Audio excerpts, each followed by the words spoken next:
আল্লাহ পাক বলে আমার বান্দা এই দুনিয়া আসার আগে তোমার কোনো নাম ছিল না, তোমার কোনো পরিচয় ছিল না, উল্লেখযোগ্য কোনো বিষয়বস্তু হিসেবে তুমি পরিগণিত ছিল না। আমি আল্লাহ রাব্বুল আলামিন তোমার মায়ের গর্ভের ভিতরে তোমার কেমন করে বানালাম কোরআন থেকে তা জেনে নাও। একটু চক্ষু বন্ধ করে দেখেন, এই দুনিয়ায় আসার আগে আমাদের কোনো পরিচয় ছিল না।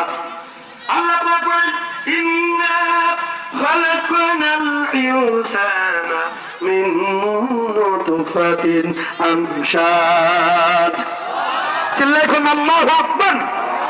আল্লাহ রাব্বুল আলামিন বলে আমার কোরআনে আমি রাব্বুল আলামিন তোমার মায়ের পেটের ভিতরে সেই কোরআন মাকিত একটা প্যাকেটের ভিতরে, একটা কভারের ভিতরে, একটা ইন্টেনসিভ কেয়ারের ভিতরে সুরক্ষিত ভাবে আমি কি করলাম, 100টা নাপাক